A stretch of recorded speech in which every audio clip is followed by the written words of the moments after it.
28 जनवरी को देहरादून में कांग्रेस राष्ट्रीय अध्यक्ष के कार्यक्रम व आगामी लोकसभा चुनाव को लेकर रुड़की में प्रदेश के नेताओं ने कार्यकर्ता सम्मेलन को संबोधित किया। साथ ही इस रैली में अधिक से अधिक संख्या में शामिल होने का आह्वान किया। आपको बता दें कि रुड़की के रामनगर चौक स्थित एक होटल में कार्यकर्ता सम्मेलन का आयोजन प्रदेश महामंत्री सचिन गुप्ता के द्वारा किया गया। कार्यक्रम में नेता प्रतिपक्ष यशपाल आर्य, प्रदेश अध्यक्ष करण माहरा, पूर्व मुख्यमंत्री हरीश रावत शामिल हुए। नेता प्रतिपक्ष यशपाल आर्य ने सभी को एकजुट होकर राष्ट्रीय अध्यक्ष मल्लिकार्जुन खड़गे के कार्यक्रम को सफल बनाने का आह्वान किया। उन्होंने कहा, यह चुनाव देश का लोकतंत्र बनाने का चुनाव है। भाजपा देश में भ्रष्टाचार, महंगाई और आदि के मुद्दों को दबाकर रामनगर राम मंदिर के मुद्दों को बुनाना चाहती है। इसलिए अधूरे मंदिर में की प्रदेश अध्यक्ष करण माहरा ने कहा कि भाजपा हिंदू मुस्लिम करके देश को बर्बाद कर रही है। भाजपा को किसानों मजदूरों की कोई चिंता नहीं है। प्रदेश अध्यक्ष ने कहा, राम मंदिर की लड़ाई लड़ने वालों को दरकिनार कर प्रधानमंत्री उसका उद्घाटन कर रहे हैं। अधूरे मंदिर में प्राण प्रतिष्ठा का शंकराचार्यों ने विरोध किया, लेकिन प्रधानमंत्री देश के ज्वलंत मुद्दों को दबाकर राम मंदिर का मुद्दा लेकर चुनाव में आना चाहते हैं। उन्होंने कहा कि राष्ट्रीय अध्यक्ष मल्लिकार्जुन खड़गे की रैली में अधिक से अधिक संख्या में पहुंचकर उनके अनुभव और विचारों को सुने। पूर्व मुख्यमंत्री हरीश रावत ने कहा कि 28 जनवरी ऐतिहासिक दिन है। देश की सोच समझ की राजनीति को आगे बढ़ाने वाले नेता मल्लिकार्जुन खड़गे परिवर्तन का संदेश लेकर उत्तराखंड आ रहे हैं। वह परिवर्तन का आह्वान करेंगे और देश दुनिया को एक संदेश देने का काम करेंगे।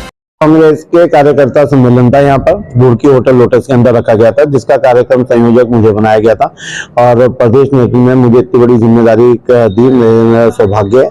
आज हमारे प्रदेश अध्यक्ष श्री करण माहरा जी, हमारे नेता प्रतिपक्ष श्री यशपाल आर्य जी, हमारे पूर्व मुख्यमंत्री श्री हरीश रावत जी और तमाम हमारे विधायकगण जो थे वो सब यहाँ पर उपस्थित थे और उन्होंने आह्वान किया सारे कांग्रेस कार्यकर्ताओं पदाधिकारियों से कि वो 28 जनवरी हमारे राष्ट्रीय अध्यक्ष श्री मल्लिकार्जुन खड़गे साहब जो है देहरादून आ रहे हैं, उनकी रैली को सफल बनाएं और उनके आयोजन को बड़ा आयोजन बनाने का काम करने का कार्य करें तथा उनको सुनने का कार्य करें और लोकसभा 2024 की जो तैयारियों का जायजा वो लेने आ रहे हैं, जो बताने आ रहे हैं कि हमने लोकसभा 2024 को कैसे लड़ना है। हर गली हर मोहल्ले में जाकर जो है कांग्रेस का दीप जलाना है, लोगों को अपने साथ जोड़ना है और ये बताना है खासतौर से कि जो इस देश की नींव रखी है वो कांग्रेस पार्टी के द्वारा रखी हुई है और वो नींव इतनी मजबूत है जिसपे आज ये बिल्डिंग खड़ी करने का काम मोदी सरकार, मोदी जी के द्वारा किया जा रहा है। देखिए, परिवर्तन की लहर तो उससे पहले ही आ गया। आज का आपने खुद ही कहा है कि बहुत सफल आयोजन था, तो आप मानिए ना कि कांग्रेस के जनों के अंदर एक नई लहर है।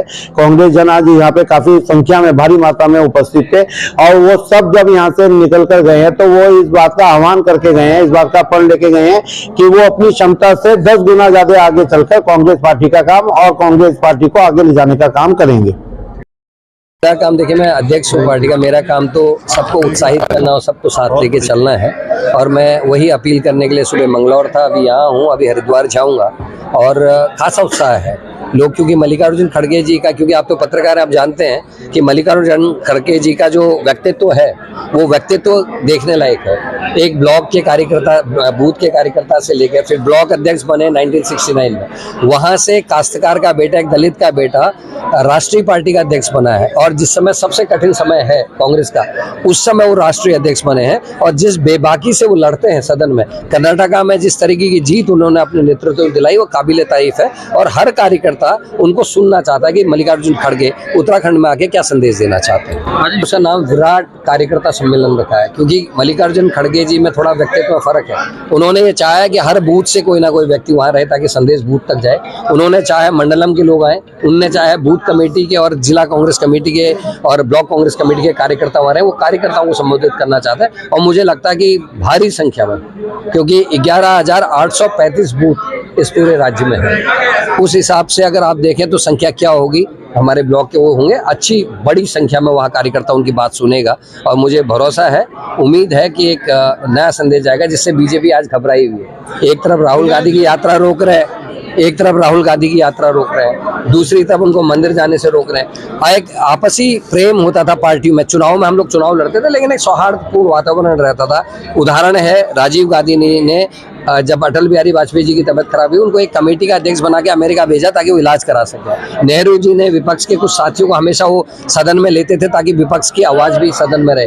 लेकिन दुर्भाग्य है, आज जिस तरीके से बीजेपी चल रही है, ऐसा लगता है कि झगड़ा चल रहा। राहुल गांधी के संग जो हुआ, मकान खाली कर दो, सदस्यता छीन लो, कुछ भी कर दो, पथराव करा दो, यात्रा रोक दो, यात्रा रोक लो। और आज मैंने देखा जब मल्लिकार्जुन खड़गे के आने से इतनी घबराहट है, डीएम ने साफ मना कर दिया, चिट्ठी देने के बाद बात करें, मैं स्वयं वार्ता की, उसके बाद मंत्री से बात करूंगा, मंत्री से बात की, मंत्री ने ठुकरा दिया। मतलब नया हो गया, कल मोदी आएंगे तो परेड ग्राउंड खुल जाएगा, लेकिन मल्लिकार्जुन खड़गे आ रहे हैं तो संबोधन तक के लिए इजाजत नहीं मिल रही है। तो ये मैं बीजेपी और आरएसएस की और प्रशासन की घोर निंदा इस बात के लिए करता हूं कि एक राष्ट्रीय अध्यक्ष, एक राष्ट्रीय पार्टी का जो मुख्य विपक्षी दल आपका है, उसको आप उसके राष्ट्रीय अध्यक्ष को एक राज्य में अपनी सभा करने के लिए एक मैदान तक उपलब्ध नहीं करा रहे हैं, मना कर रहे हैं। हम पेमेंट के लिए तैयार थे, हमने पत्र भी लिखा, मैंने स्वयं डीएम से भी दूरभाष पर वार्ता की, मैंने स्वयं मंत्री जी से बात की, लेकिन अफसोस है कि सरकार ऐसे कर रही है जैसे झगड़ा है। लोकतंत्र के हथियारों से इससे ज्यादा और उम्मीद कुछ करी भी नहीं जा सकती।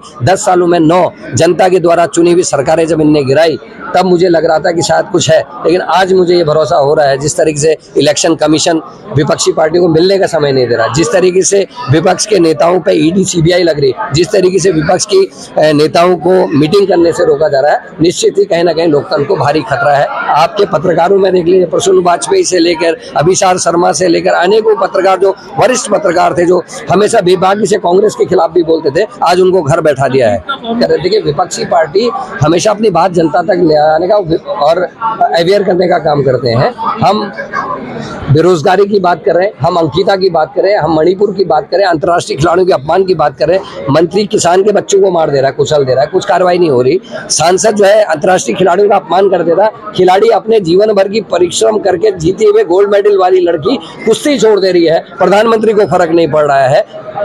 वो यूपी का सेंगर कांड, यहाँ अंकिता कांड, नाम ले रही है वीआईपी का, कैसे न्याय मिलेगा? तो ये लड़ाई कांग्रेस लड़ी है। मुझे लगता है बिजली को लेकर, पानी को लेकर, महंगाई को लेकर, भ्रष्टाचार को लेकर, बेरोजगारी को लेकर, गन्ना किसान से लेकर आम किसान की मार तक आदमी जागरूक होगा और इन विषयों पर कांग्रेस जीत के तैयारी है। बहुत जोश और खरोश है कार्यकर्ताओं में, और 28 तारीख को हमारे लोकसभा जीतो, परिवर्तन लाओ, इस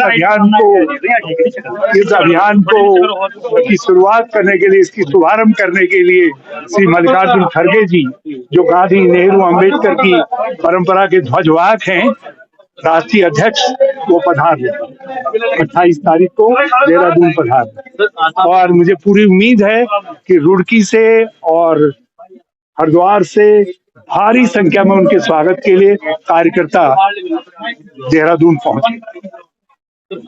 हाँ, ये बहुत ही निंदाजनक है। और जिस तरीके से भारत जोड़ो न्याय यात्रा को रोकता जा रहा है, जिस तरीके से राहुल गांधी जी के ऊपर आक्रमण करने की कोशिश हो रही है, कांग्रेस के नेतागणों के ऊपर हिंसक हमले हुए हैं, ये सब ये बताता है कि राहुल गांधी जी की जो है भारत जोड़ो न्याय यात्रा के साथ जनमानस जुड़ रहा है। घुमड़ करके लोग आ रहे हैं उनके स्वागत के लिए। उससे केंद्र सरकार और असम की सरकार घबराई हुई है। वहां के माननीय मुख्यमंत्री हर हालत में उस यात्रा को विफल करना चाहते हैं। तो इस समय जो चुनौतीपूर्ण स्थिति है देश के अंदर, तो चुनौतीपूर्ण स्थिति के अंदर मैंने कभी किसी से कहा था, यदि मैं स्ट्रेचर पर भी हूँ कहीं हॉस्पिटल में, तो मैं वहां से भी संघर्ष के लिए निकल जाऊँ।